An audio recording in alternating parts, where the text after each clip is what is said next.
Hello, and welcome to Servitization Shorts, discussions and all things as a service. I'm your host, Patrick McGowan, CEO and founder of the Service Design Group, and I'm thrilled to have Ben Wilson here with me today. Ben, why don't you kick things off? Give us a bit of background on you and tell us about this exciting innovation that you and the field services team in Australia recently brought to market. Thank you so much, Patrick. My name is Ben Wilson. I'm the marketing and offer manager for Secure Power Services here in Australia. Schneider Electric is such a big machine. I see myself as such a small cog in a big machine locally within an even bigger machine globally. The start of our servitization story really begins with our VP of Field Services, Howard Boland. His history, his background is from Hewlett Packard Enterprise, HPE.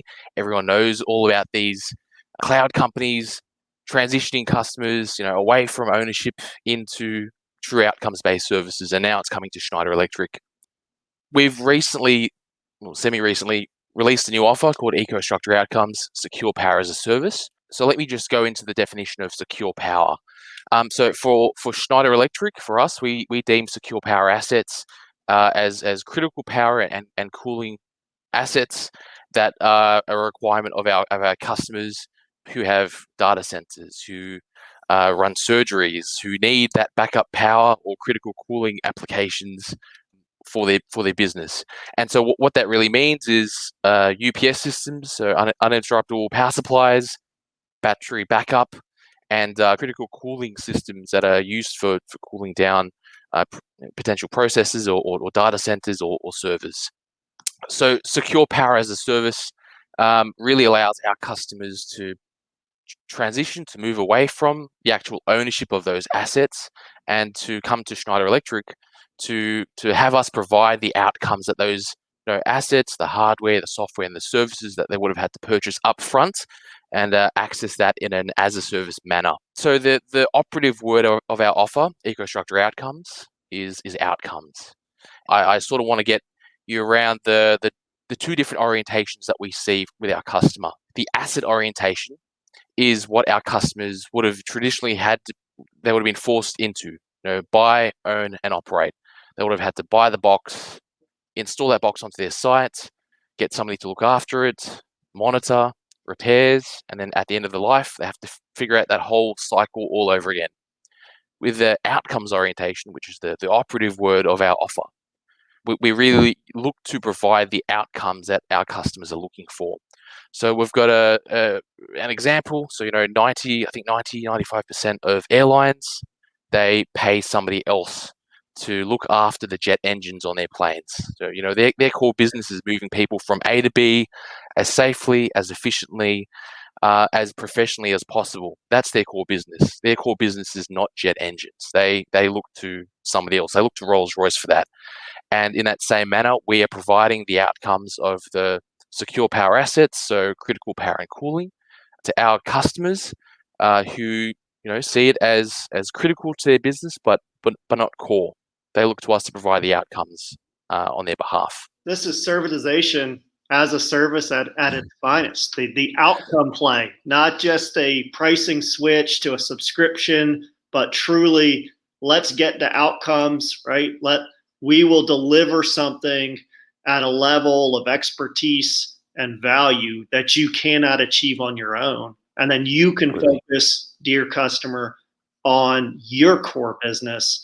Let us do this for you. I mean, this is the good stuff. So Absolutely. I'm excited to dive in here with you. Absolutely. And it's funny, some people see this as, is this a leasing model? Is this a finance model? Finance, that's the F word. Do not say that.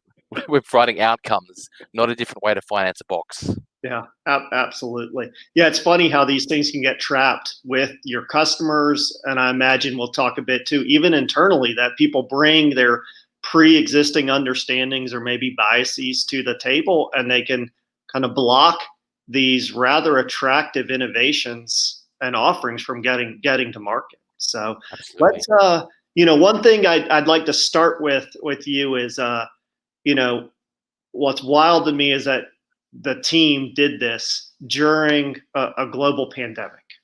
Okay, so most teams, at least in my experience, they struggle to just wrap their heads around how could we go to market with an entirely different business model, deliver an outcome. But here you all did it, right? Design, launch, do it during COVID-19.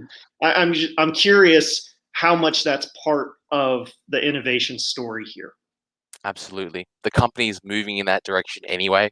The world is moving in that direction. We're seeing other industries doing the same thing that we're doing.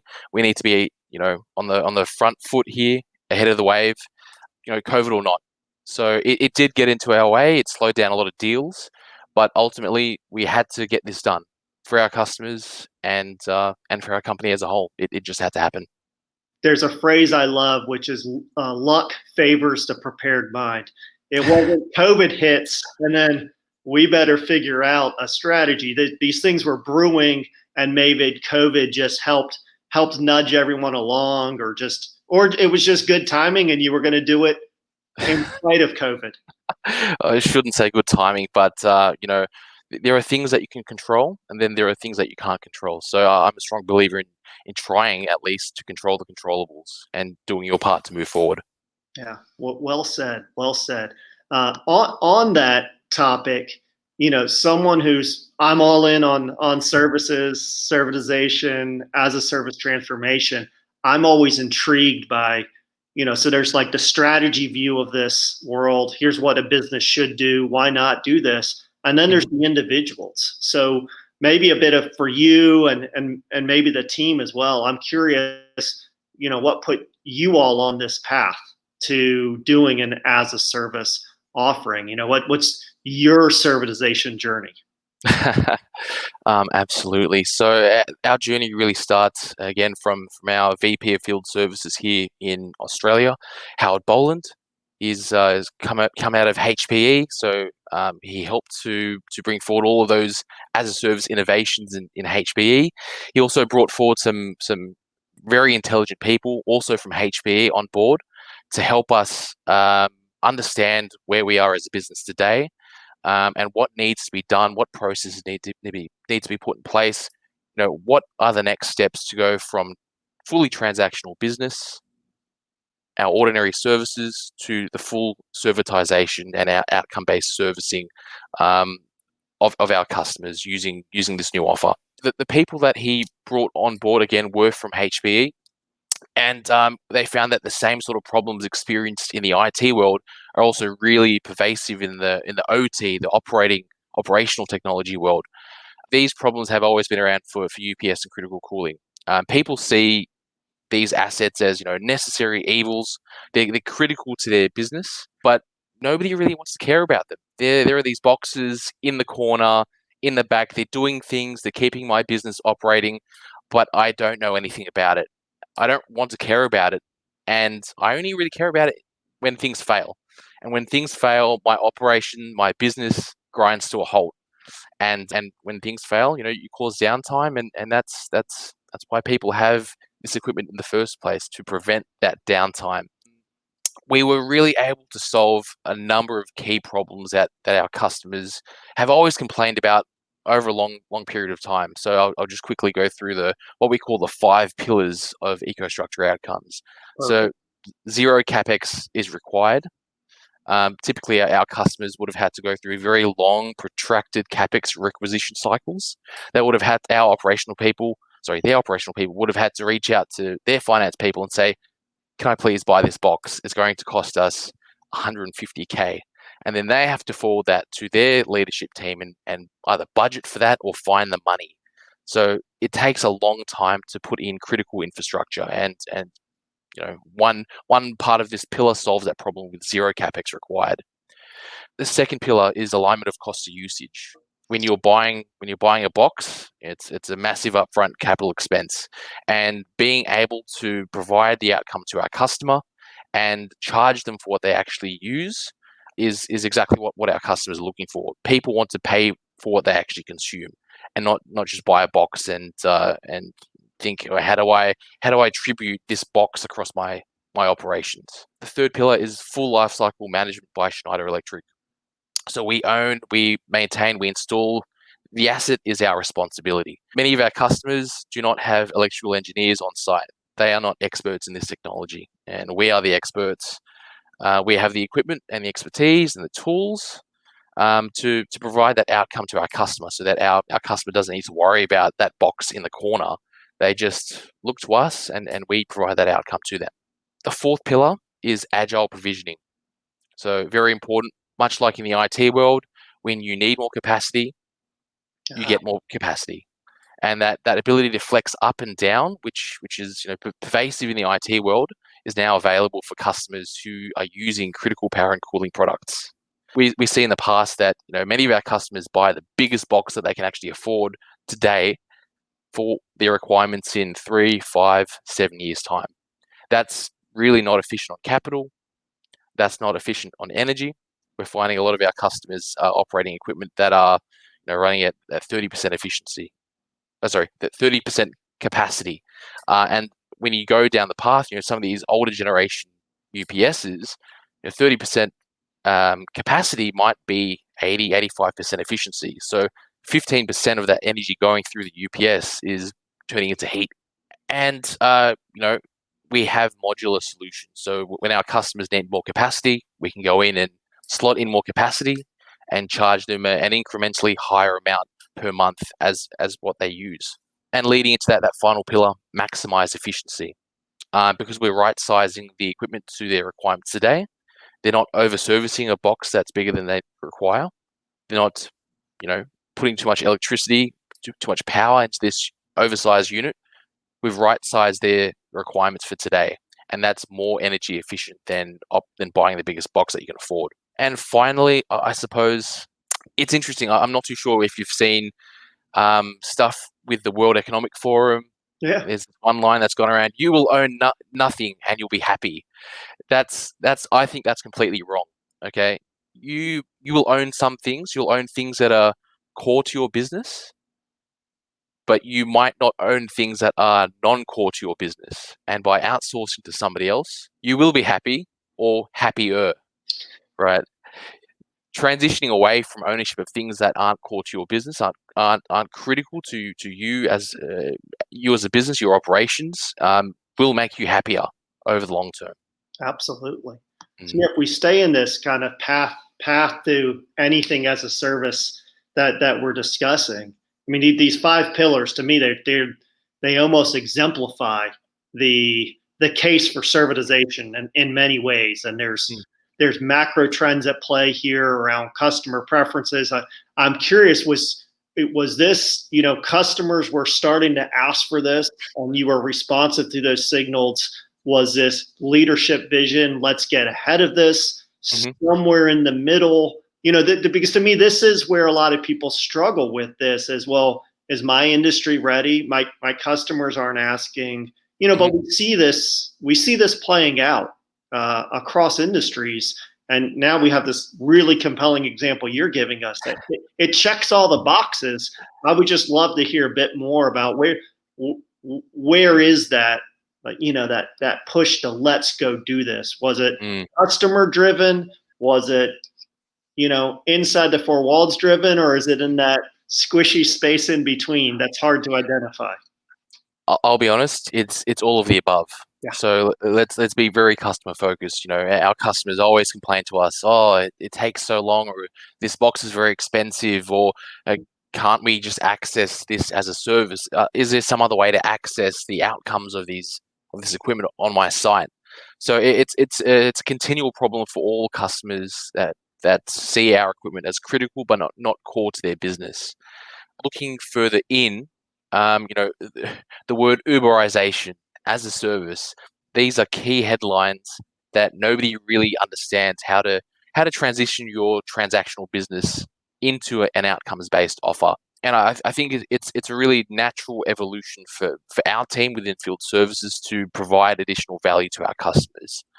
By doing that, you're able to connect with your customer further and create that stickiness between the lead people within the customer account and your company. Yeah, to me, I'm curious about this, the connection to field services. I've seen this both ways with other companies. Some of our clients is, field services clearly has that touch point, the boots on the ground, the stickiness, but it's not always so easy to drive essentially a services transformation from an existing field services team. Well, what Absolutely. catches my attention in your story is a lot of this has been driven from field services. Talk us through that a bit. What did that look like? How did that work? Driving essentially service transformation and an as a service outcome from the existing field services function. Yeah, again, I do think it's a natural evolution to want to do more for your customer. Our part of the business, we have more touch points to our customer than the transactional business. The transactional business, they typically sell when the customer needs the box, and then they move on. We have more touch points with the customer, where I feel like a bit more in tune with their day-to-day requirements. And moving forward, with an innovation like this is just a natural evolution of who we are in field services. Well, so we don't build it up too much. I know, and that this isn't it's not all happy path. So, what are some challenges that you can share at least? The bigger the better from my perspective. But how about some challenges in this as a service journey that you've been on? Absolutely. As everyone knows, right, change is hard. The world has had to adapt, to the new normal of COVID-19. It's hard. Any change is hard. And looking at what we've had to do here, new processes had to be created. We had to find new ways of working. Internal politics here within the company have to be navigated carefully to ensure that everyone at every level is happy, locally, regionally, globally. We find that salespeople have their magic equation, their modus operandi, and it works well. And that's how they get their bonuses. That's their remuneration package. And by bringing out this new offer, you're asking them to change their MO potentially for a longer sales cycle, which might have a larger order value. But there are lots of changes that need to occur, and again, change is hard. Would you say those changes happened? They were identified and pre-addressed, happened, and then were a burning platform, or as with all the interesting topics, it's probably somewhere in between. Yeah, we had to be very agile in the way that we developed and executed the offer, and I think agility is the key word here in being able to move forward successfully. Absolutely. I was going to say on that word, you used it earlier. I didn't want to dive in too deep, but you've hit the two meanings of agile, right? So agile in terms of what I would call elasticity in your offer design, which is we can expand on demand or expand and contract, not to be confused with agile work practices, team behaviors, go to markets, which I know but just wanted to make sure we do point that out, that there's the way we have to work to get one of these innovations to market, and we have to be agile. But likely the thing that you take to market also has to be agile. And those are two very different statements, not so easily accomplished. Definitely. Now that you're where you are, right? The team's done something, you've got it in market, you're serving customers. We've had some challenges. If you look back and say, if there was something someone would have told me, what might that have been? Whether you would have listened or not, we will never know. But what's something that maybe you would look back now and say, I wished I'd heard that, and someone else could hear that now? Oh, I'll tell you what. If if I told myself to buy Bitcoin,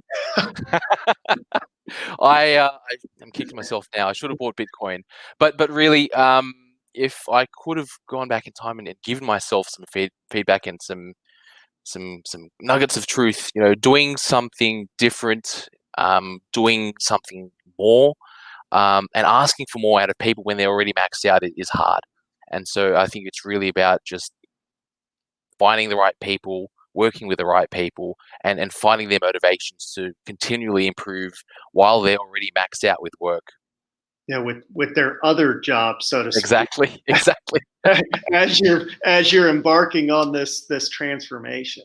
Yeah, you're here now. I'm going to assume you didn't, it's not all perfect, right? That would defy agile principles, that we got it all correct.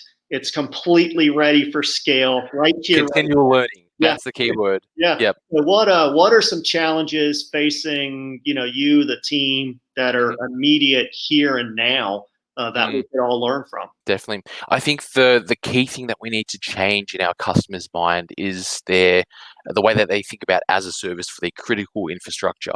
So we're finding a lot of our customers very, very conservative, and there's a reason why they're conservative, because it's critical to their operation. And it's not like with media, Netflix, transportation, Uber, software, Salesforce, that you can sort of switch on or off very quickly. I'm done with this. I don't like it. See you later. I'm moving on. It's a bit harder to do that when as a service, critical infrastructure. And so really changing our customers' mindset is that key challenge moving forward. And that's where it's interesting. You used the word Uberization earlier, but that can be the challenge, that the pattern of easy on, easy off isn't necessarily applicable to all spaces. The thought process and how you're approaching your market and your customer is, but yeah, they are likely bringing their consumer preferences to the table. And, well, why can't it work like Uber, or why can't Exactly. it work like Netflix? Exactly. And then when you say, well, hey, this is a secure power as a service, it's a little bit different. Maybe we need some other footprints. That maybe that's what EcoStruxure Outcomes will be for other people. No, don't. Uber isn't the example you're looking for. Look at what Schneider did over here. That's the footprint we're talking about. Absolutely. So what next then? Is this you said earlier, continuous improvement, continuous enhancement. So I'm sure that's part of the puzzle here. But is there a scaling to other geographies? Is there move on to the next innovation opportunity? Is it a white space story? Where does this servitization journey go to next? Okay, so for Schneider Electric, this is just the start. This is the small oak seed that grows into a massive tree. So for now, we want to continue growing secure power as a service, reaching out to our customers and converting their mindsets from transactional, owned and operated, to as a service. And so over time, the company does want to move from not only secure power products, but to variable speed drives within the industrial space, soft starters, circuit breakers, all of the traditional transactional product portfolios. I see eventually over time we will transition to as a service and give our customers that choice, that they can choose. You can buy and own it if it's critical and core, or you can come to us and access it as a service if it's critical but not core to your business.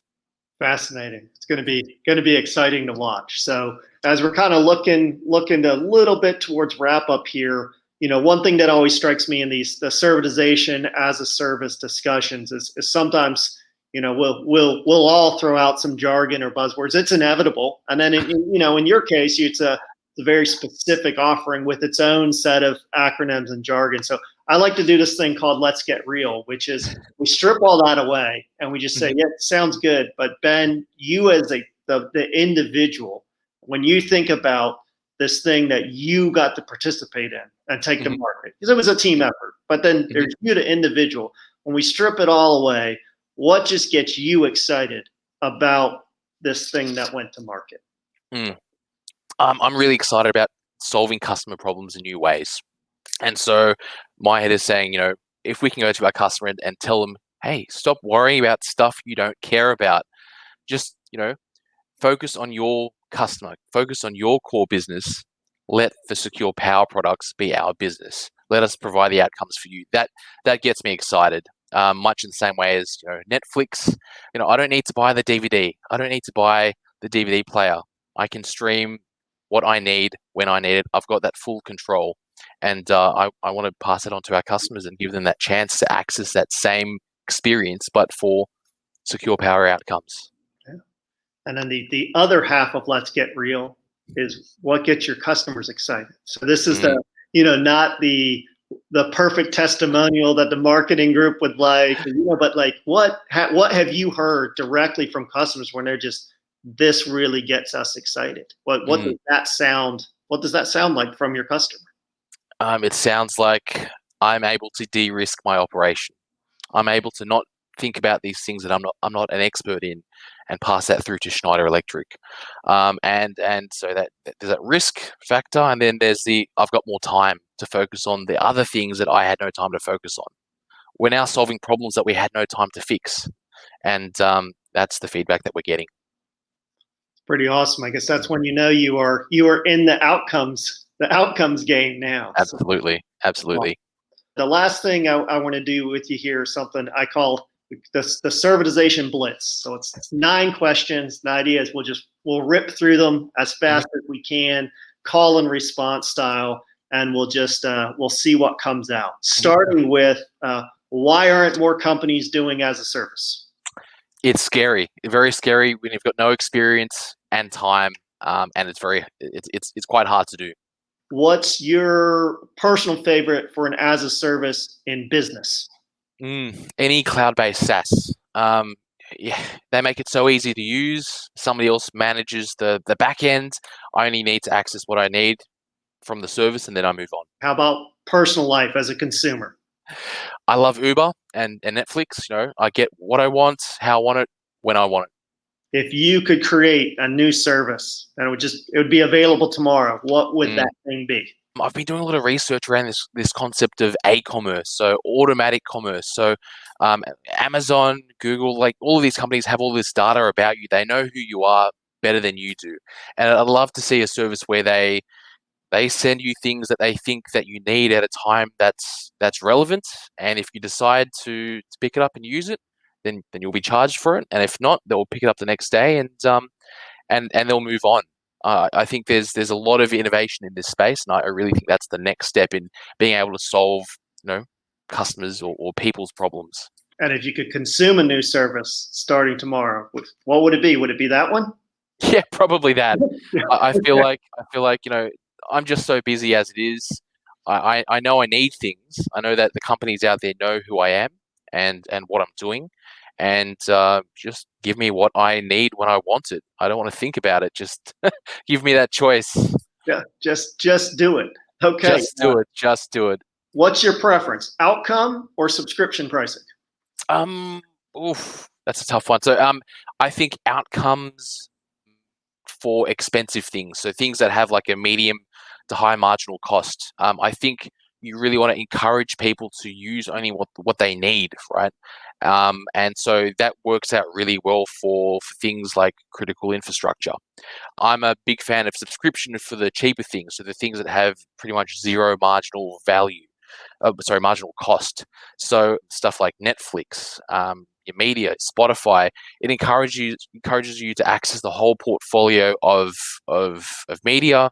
When you need, pretty much when at the time you need on demand, and that works out really well. What's the single biggest hurdle teams face when attempting as a service? I think it's really being able to get that experience and know-how on how to ideate, create, and launch an offer like this in a really agile manner. Okay. What's the most important skill for as a service innovation? Perseverance. I really think just you need to stick at it. It's a journey for the people in the team, and it's also a journey for the company as a whole. What's one piece of advice you'd give someone considering going down this path, designing and launching an outcome-based service? Get an expert, get someone who knows what they're doing, somebody who can be that guide to hold the company's hand through the process. Absolutely. Yeah, final thing, and then we'll wrap up. Is there something you were hoping I'd ask that I didn't? When will Schneider Electric take over the world? That sounds ominous, but when will outcome services take over the world? And from what I can tell, Schneider's going to be at the forefront of that in the spaces you play in. Absolutely. Coming soon. Coming soon. A future episode coming soon. That's a wrap from my point of view. Thank you so much, Ben, for joining, sharing a lot of detail and insights on this fascinating space of as a service, servitization, outcome-based services. And at least from where I sit, what the team has done at Schneider with EcoStruxure Outcomes. It's fascinating, and I would say it's not every day that we see, such commitment to understanding and delivering outcomes that matter from a customer perspective and a business perspective. So it's terribly exciting, and I look forward to seeing where this journey continues, where it takes you and the team and Schneider on this path to all in on servitization and as a service. And thank you again for your time. Thank you so much, Patrick.